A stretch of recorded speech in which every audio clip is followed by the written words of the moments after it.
যারা রিলেশনে আছেন আমি অনুরোধ করব আপনাদের হাতে যদি একটু সময় থাকে তাহলে আমার ভিডিওটা সম্পূর্ণ দেখবেন। একটা বড় লোকের মেয়ে ওই এলাকার গরিব ফ্যামিলির একটা ছেলেকে খুব ভালোবাসতো, ছেলেটাও মেয়েটাকে ভালোবাসতো। এভাবে অনেকদিন তাদের রিলেশন খুব ভালোভাবেই চলতে থাকে, কিন্তু হঠাৎ করে মেয়েটার বাবা ছেলেটার বিষয় এবং তার মেয়ের রিলেশনের বিষয়ে জানতে পারে। তারপর হুট করেই মেয়েটার বাবা মেয়েটার বিয়ে ঠিক করে ফেলে একটা সরকারি চাকরিওয়ালা পাত্রর সাথে। যখন মেয়েটা এটা জানতে পারে তখন সে তার বাবাকে অনেক বোঝানোর চেষ্টা করে, কিন্তু শেষ পর্যন্ত তার বাবাকে না বোঝাতে পেরে সে নিজেকে অসহায় মনে করে। তখন মেয়েটা অনেক হতাশ হয়ে যায়, আর কি করবে বুঝতে না পেরে ছেলেটাকে ফোন দিয়ে বলে চলো আমরা পালিয়ে যাই। এদিকে ছেলেটার বাবা খুব অসুস্থ আর ছেলেটাও বেকার, তাই ছেলেটা কি করবে বুঝতে না পেরে মেয়েটাকে সরাসরি না করে দেয়। মেয়েটা ছেলেটাকে অনেকবার ফোন দেয় আর কান্নাও করে, কিন্তু ছেলেটার একটাই কথা, আমি আমার ফ্যামিলি ছেড়ে তোমার হাত ধরে পালিয়ে যেতে পারবো না। তারপর মেয়েটা কি করবে বুঝতে না পেরে অবশেষে সুইসাইড করে। এই ঘটনার নাম স্থান প্রকাশ করা নিষেধ, কিন্তু হ্যাঁ আমি ওই মেয়ের বাবার উদ্দেশ্যে কিছু কথা বলতে চাই। আঙ্কেল, আমি জানি না যে আপনি আমার ভিডিওটা দেখবেন কিনা, যদি দেখে থাকেন তাহলে আপনাকে কিছু প্রশ্ন করি।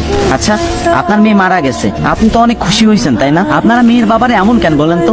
আপনারা অনেক কষ্ট করে একটা মেয়ের বড় করেন, অনেক সুন্দর করে বড় করে তুলেন, তারপর মেয়েটারে টাকার কাছে বিক্রি করে দেন। হ্যাঁ, এটা আমি মানি যে টাকা দিয়ে সবকিছু সম্ভব, কিন্তু ভালোবাসা টাকা দিয়ে কিনা যায় না। আজকে আপনার কাছে টাকা আছে, মানুষ আপনাকে সম্মান করবে, সালাম দিবে, কেয়ার করবে, আরো কত কি, কিন্তু কালকে আপনার কাছে টাকা না থাকুক, আপনার 5 পয়সার মূল্য তাদের কাছে থাকবে না। আচ্ছা যাই হোক, আপনার আর জ্ঞান দিয়ে লাভ নাই, আপনি আপনার শাস্তি অলরেডি পেয়ে গেছেন। আর যারা রিলেশনে আছে ছেলেরা, সাবধান ভাই, টাকা না ইনকাম করে কোনো স্বপ্ন কিনতে যায়ও না, কোনো মেয়ের প্রেম পড়েও না, যেমন হয়ে চাঁদের পানে হাত বাড়ায়ও না।